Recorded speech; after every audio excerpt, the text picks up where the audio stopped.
Carol, thank you so much for joining the Because We Love Finding Meaning After Loss podcast. I found it so interesting how you had responded to a post in a group. And when we first chatted and did our pre chat, you have an accent from where I live, and I sound like where you live.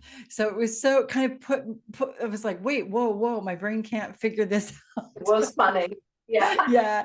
So it's great to have you here. And Carol, can you just share a little bit about your story? absolutely. So nice to be here, Lisa. Yes, I'm from England and living in Canada, and now you're in my home country, so I miss it. So, absolutely. So, my husband, Brian, it was my second husband, and in 2012, he developed lung cancer. And we went on that cancer journey from 2012 to 2018 when he passed away. And, I was lost, as you are in grief, right? And I thought I was prepared. I'm pretty pragmatic. My background is I'm a physiotherapist for English people and physical therapist for the Americans. And, I knew it was going to happen. We prepared the funeral. We prepared everything that we could prepare. And I thought I was prepared. I wasn't prepared. I had no idea what grief of a spouse felt like. Now, I've had grief of a sister. I was 9 when my sister died, and we can go into that a little later. Grief of my father, who I was very close to. I adored my dad. This felt totally different, totally, totally different. And I had no idea of the physicality of grief. I was exhausted, the lethargy of grief, hey, Lisa. Yeah. I could barely get off that sofa. But I say that, but I did go back to work very soon after his funeral, days after his funeral, treating chronic pain patients who were wonderful, wonderful and supportive. And I had a nurturing group of women at the clinic. What I didn't realize is that I had to push down everything just to be able to cope with the day, because I had to be present for those people. I had to look after them. My job was to look after them.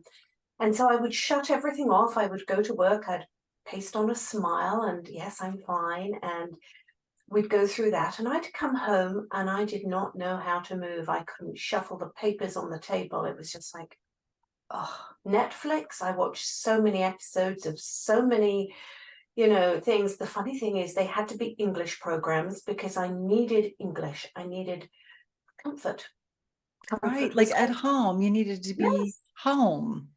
I needed to be home. So I picked Midsummer Murders, which was filmed around the area where I live. So it felt very familiar. But I didn't realize that grief was going to hit me like that. I didn't realize it would affect me cognitively. I'm a big reader. I couldn't read. I couldn't focus on journals or the news. I needed a soundbite, one sentence, and even that was too much. I didn't watch the same programs that I used to. I was okay with fairly rough and violent things when my husband was alive, like The Sopranos and The Wire. Now I wanted gentle and soft and humorous and light murders, as I told my son on Midsummer Murders. Um, Not gory. I couldn't tolerate too much noise or too much interaction socially. Now, of course, as a physical therapist, I would talk all day and listen to my patients, and that was very draining. I was that for 36 years. It was never draining before. But even socially, going out with friends, and it was yeah, I have to go now after an hour. And again, very fortunate in the sort of friends that I have that I could do that. Some people can't, they're uncomfortable, aren't they? Actually saying, listen, I have to go home now. But yes, I was surprised at the depth of grief and how much it affected me. I had no idea. It was, yeah, it blew me away. Yeah, I mean, and I think it's such an interesting thing that you're saying that one, the the difference in grief based on the difference in the relationship that you had. My mother, she had lost her dad when she was 21, which was devastating. She lost her mother and she lost her sister all before she was 45. But when my dad had brain cancer, and it was that anticipatory grief. And so we're Mhm. anticipating his loss. She said, I have had so many losses, and this by far is the worst loss I've ever felt. They've been together since they were 18. And watching my mom grieve the love of her life and her soulmate. So I was carrying her grief alongside my own. And Yeah, so it's interesting you're saying that even though you had had losses and you had this anticipatory grief, when he is gone, it's a completely different story. it really is. And I didn't realize until we did the grief educator program and I started doing grief coaching and all of that stuff, that the moment that the diagnosis is made, that's the anticipatory grief starts. And I'm thinking, well, no wonder it was hard. There's 6 years for you of grief. And then the grief afterwards that you have no idea of what to expect. And I think so wonderful that we can talk about grief, because people will say, I understand how you feel. And I know that they're trying to be empathetic. Of course, they're trying to have a connection with you. And the reality is nobody knows what to say. And so they'll say, I had somebody say, I lost my cat. It's not quite the same. I'm not saying that it's not profound for somebody. I lost my cat. I was surprised how profound it was, actually. But it is different to losing your husband. And I love what David Kessler says, that your grief is the worst grief. I think that's so important for us to remember and not compare, isn't it? I It's can't so compare the important. grief of my dad to my mom, to my cat, to my husband. They're all so different. And they're all bad at the time that you're experiencing them. And I think that's okay. We don't need to Yes. compare. We just don't. Yes, absolutely. And I know you have just, and we'll get into this, but you just graduated from David Kessler's Mhm. course, and I took Yep. his course a couple of years ago. And Yep. you're right, it is that your grief is the worst grief because it's yours. And Yes. that so resonated with me. And Mhm. when you were talking about this grief brain, grief fog, Yeah.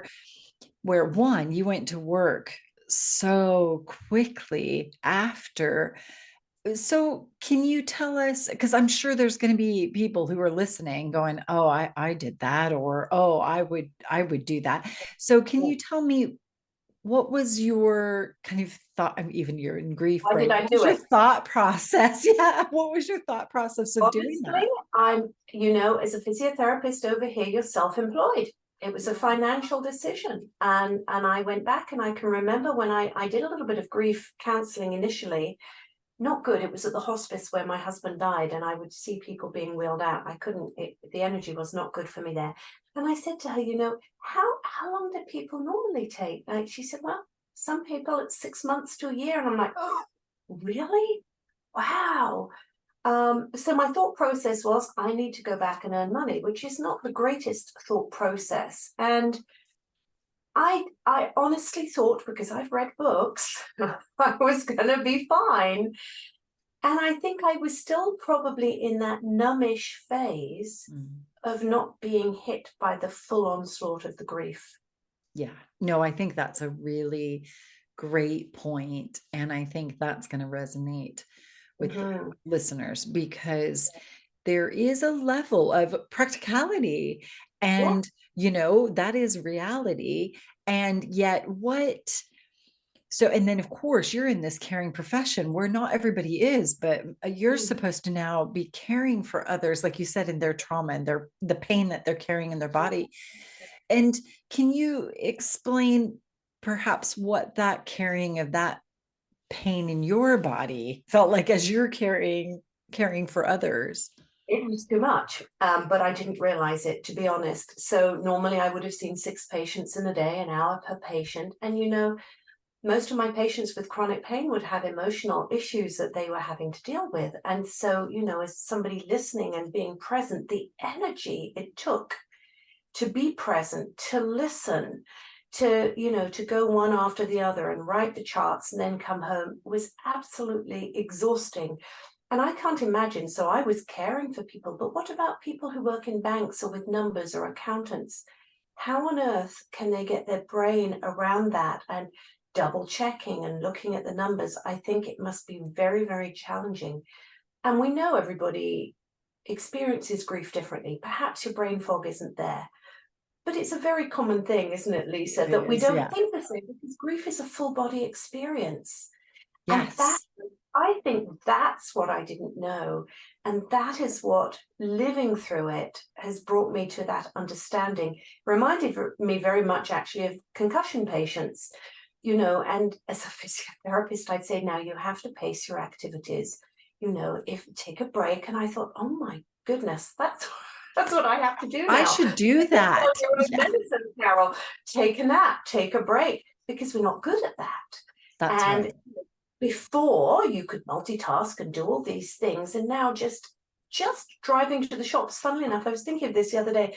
I would often drive to the shops thinking I need something, and I would get to the parking lot and go, yeah, I'm not going in, and drive home again, Mm, because I couldn't face it. I yeah, just couldn't face going in and seeing people and making decisions. Oh, yeah. and yes, it was surprising. And I think what is beautiful when you come to coaching, if you have lived that, you can have an understanding of where people are coming from. I Mm, could have coached people very kindly and compassionately, but I wouldn't have had that depth of understanding. yeah, yeah. The lived experience. So when someone is saying something, you may not have it understand it 100% of, or have lived it, but you can certainly even imagine it, can't you? Because there's going to be there is a thread that goes through with grief that Mhm. most of us endure. And I say endure because it does sometimes feel like you're just enduring it. And when you were talking about just watching Netflix or watching something from home, I love that because, you know, when I'm sure you say this to your clients as well, like sometimes it's just all you can do to watch Netflix and eat popcorn. That's what I said, because that's what I did. I put my hoodie up over my head and I Yeah. had popcorn and I just watched something funny or just anything to shut my brain off from what has actually taken place. And I think it's really okay for people to do that. I think that's what we have to give them permission, right, to grieve. And grieving is so hard that sometimes we need to give ourselves a reprieve for an hour or two with a couple of Yes. episodes. And I think the problem is when we keep that as a long-term solution of ignoring our grief and not actually dealing with it. But certainly in that first year, Yeah. when it is so hard and there are so many decisions, if you're listening to this, that's okay. Take the time, step out of it for a little while, and then come back to it. But it's Yes. the coming back to it, isn't it, Lisa, that is so challenging, especially on your own to do. And I think that's what I didn't do well. I thought I was doing it, but I really wasn't doing it Mm. enough, I think. Yeah. And so that would lead me to kind of the next question. Obviously, we know you went to work Mhm. really early. Um, Mhm. and you said, you'd go out with friends and then I had to leave and you have a good support system.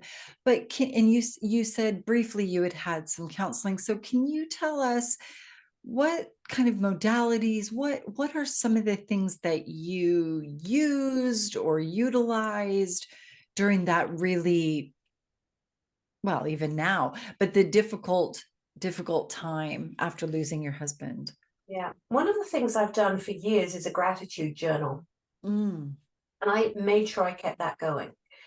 And I can remember sitting in bed at night with my 3 things you're grateful for today, thinking, I don't really know what I'm grateful for. And then I would catch myself and go, Carol, you know, the air conditioning, my coffee, my friends, my good book, anything. I would try and find anything to be grateful for. So gratitude was one thing that I used. Well, not always, but I've meditated for years. So I did do that as well. I did zone out a lot in that first year. I'll be honest, I watched 19 seasons of Midsummer Murders. I watched everything that was on Netflix and Victoria and, whatever else was on, The Crown and, yeah.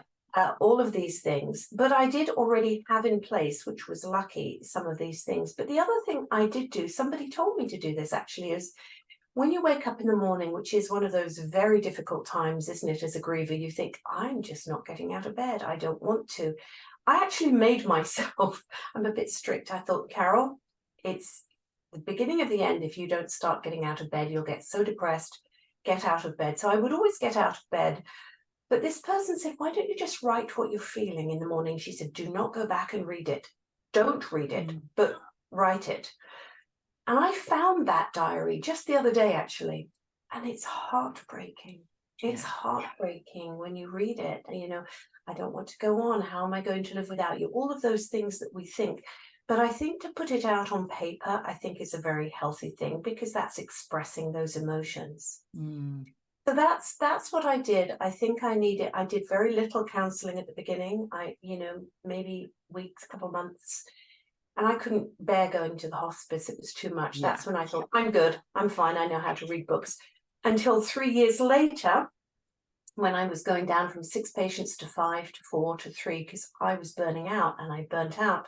And I took myself away and I thought, journal on this, Carol. So for 5 days I did, and I came back and resigned because I couldn't manage. I just couldn't manage it. And I had not really dealt with all the emotions. And then the year after that, I thought, now I need the year after, notice, not even at that time. The year after, I felt actually quite depressed.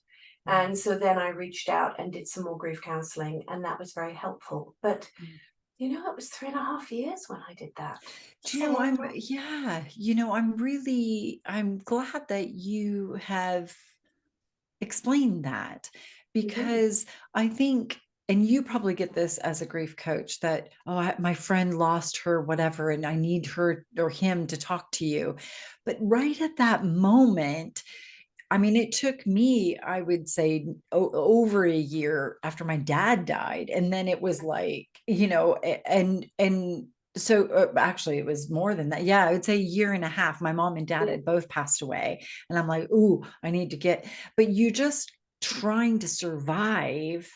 And then you get to a place, right, where you literally hit the wall and you're like, okay. So I'm glad that you said that in that time frame, because again, giving people permission you don't have to go through all of that, finding counseling and doing all that right away. You might not be ready. No, I'm not even, it's so interesting, isn't it? Because people are different and grieve differently. And we know that. But when you're in grief, you can't think of anything else. And funny enough, one of my clients came to me at 5 weeks, and I was quite surprised.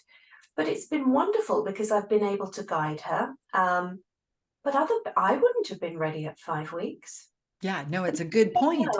So for people out there, it's never too early. If you feel that's what you need, somebody there. Perhaps people don't have a great supportive network. Then you need somebody. You need somebody to witness that grief, somebody you can talk to. But for other people, maybe it's at a year, 6 months, 2 years. Yeah, it doesn't matter, and it's never too early, and it's never too late. It's true. And right? There are no rules. There are no rules. There's no guidebook. There's no blueprint, no right way. There are no definite stages. We could talk about that.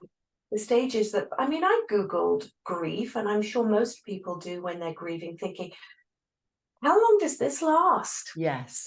How long does this last? And up comes the 5 stages of grief. And I think it's really important for people to know that these were not written for the griever. They were written for the terminally ill. And whilst you might go through some of them, it's not a way to go through. I remember looking at them thinking, I'm not angry. Gosh, I'm not bargaining. I'm not in denial. And it made me feel like I was grieving wrong. Yes. So I think it's important people know about that. And David Kessler talks about that, because obviously he's written the book with Elizabeth Kubler-Ross, and that was never meant to be a formula. But we humans love to put things in formulas, and we love to put them in boxes and go, okay, well, I've done all the stages in that order. I'm done. I'm done. And if only there was a blueprint, right, Lisa? If we could say in 1 year you're good. But one of the things David said, which I thought was very interesting, is he said that acute grief is 2 years. Yeah. And I think that shocks people. And I think the other thing to say to people, because it shocked me, is that when you've had the loss of a significant other, we usually say 5 to 8 years is what it can take for you to feel Mm. somewhat normal. And I can remember hearing that thinking, 5 to 8 years. Well, I'm at 5 years. I only Mm. started feeling normal last year at 4 years. That is such a interesting thought. My daughter lost her fiance when she was, I mean, she was 24, and we're going on 4 years. And I see her definitely coming back, but she's never going to be the same. She's Yeah, different. yeah, And that's okay that she's different. That is yeah. expected. And yet, yeah, has absolutely no desire to be with anybody else. She's gone on dates and went, meh. I mean, no one compares to Mm, Jack. And yeah, it's interesting that you say that, because I can see that in my daughter's, young life. Um, yes. and that is, so you go down, get some therapy, you obviously understand trauma, how it sits in the Mhm, body. mhm. And then what took you to, I mean, you obviously then became a grief coach, or how did that process Before that, happen? so really, I'm going to backtrack to a year after Brian died. I sat on this sofa watching Netflix, feeling awful, thinking, okay, enough is enough. Typical English, keep calm and carry on. I don't want to live the rest of my life feeling like this because I was pretty young. I was just 55. And it's like, you know what? I have a lot of years left to live. My mum at the time was about 90. And I thought, well, I could have 40 years left. And so what am I going to do? What action am I going to take? And I know this is really hard when you're in grief. I know that people don't want to hear this, but you do have a bit of a choice about whether you're going to be an active participant, as Alan Wolfelt would say, or be passive and a passive bystander. And I'm a bit of an active participant. So I thought, you know what, I'll get a coach. So I got a coach and I decided, oh, I'd be a great coach. So I'm going to be a pain coach because that's what I do all day. I would be wonderful at that, which of course I would have been, except that I couldn't tolerate or hold space for people during the day in pain and begin a coaching business for people in pain.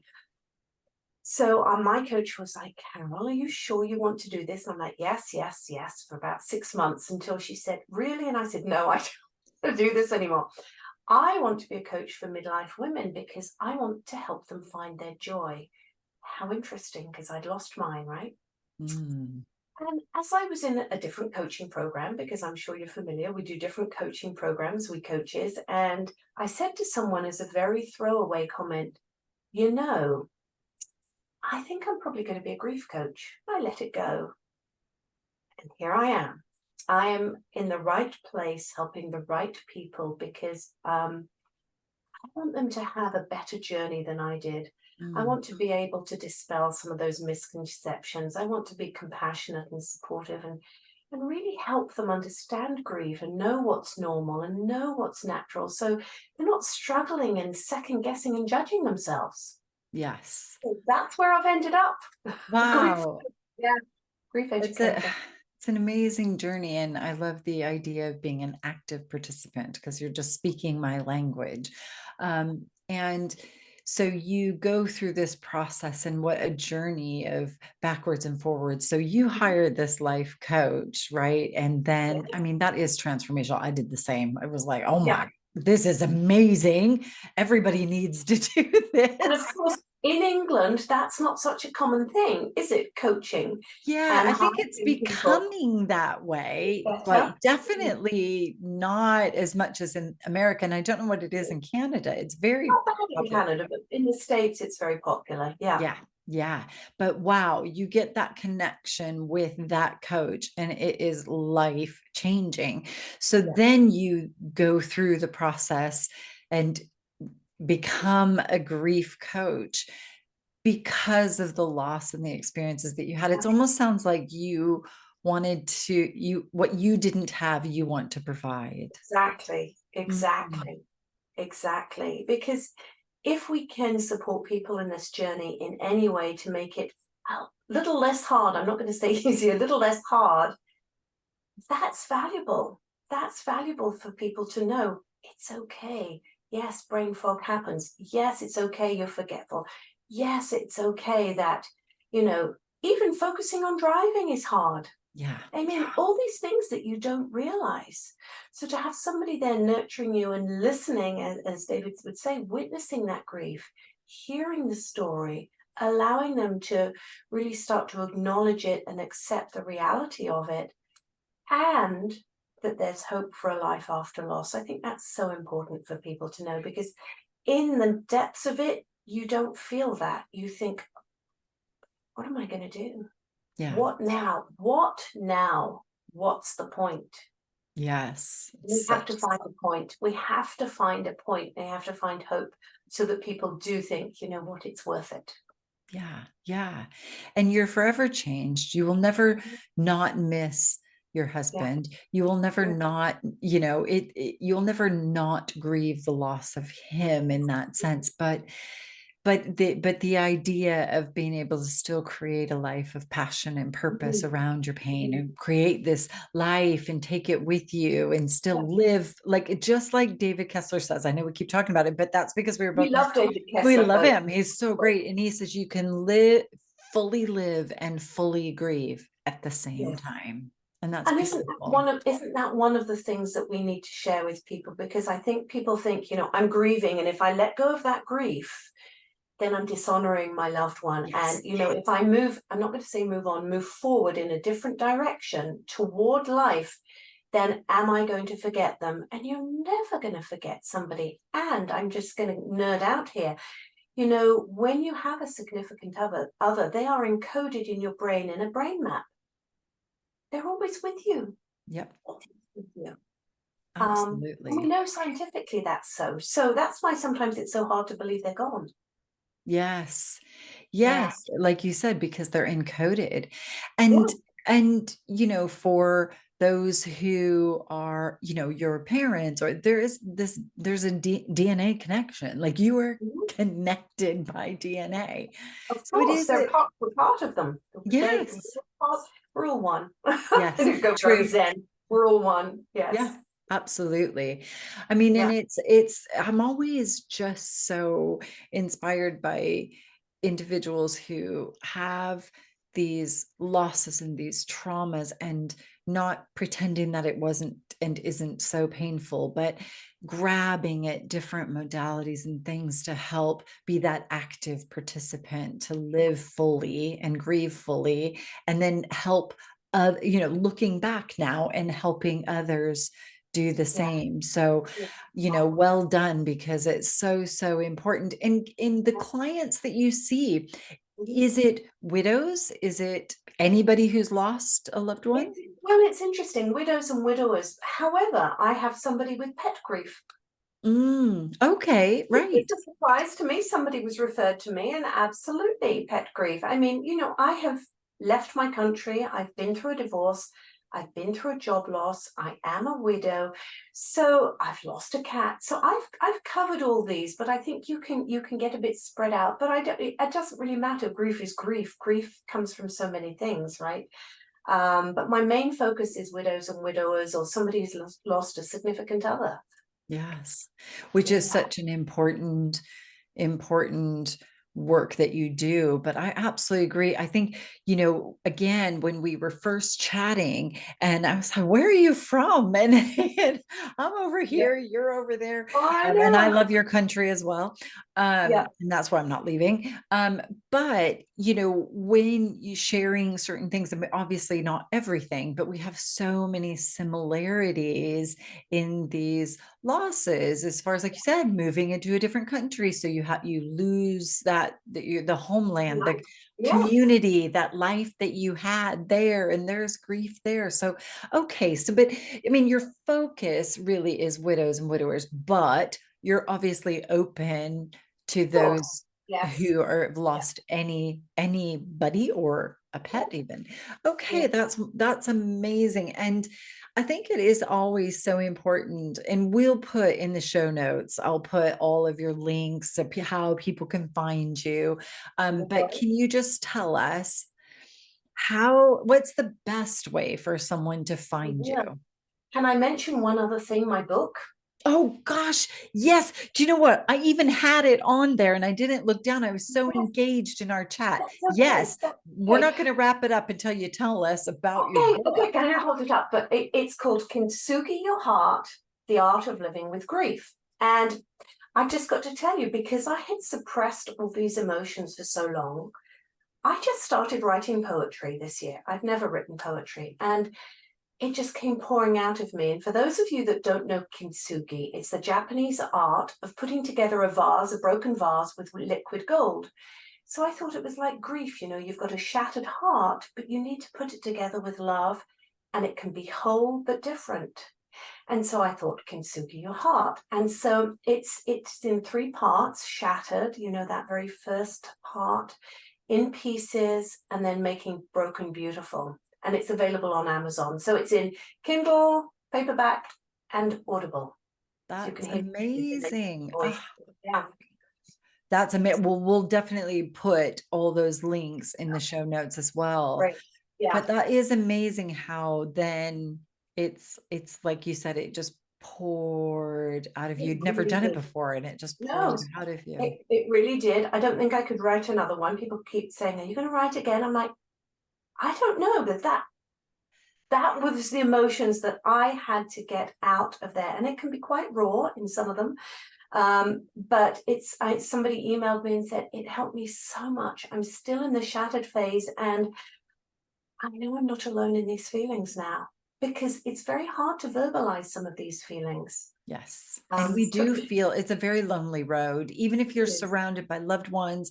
It's like Mm, no one, I always say, no one can go to that exact place. Even if you've got other people who are grieving, I grieve my son-in-law, but I couldn't go to the place where my daughter no, was, of course. so you're the gatekeeper, you're the helper, you're the person to be there and support, but it is still so lonely. So the fact that you've written this and it just connects people and makes them feel less Yeah, alone is yeah. amazing work. Thank you. Thank you. And you asked me how people can connect with me. Go to my website, which is www.carolbanens.com. We can put it in the links. I'm on Facebook and LinkedIn and Instagram. So, but from my website, you can email me. So please do, if you want to chat or follow me. I would love that. Absolutely. That would be amazing. Well, yes, I will definitely put all that information in the show notes. Thank you so much for being a part of the show. I've loved our conversation. Oh, me too. Thank you so much, Lisa.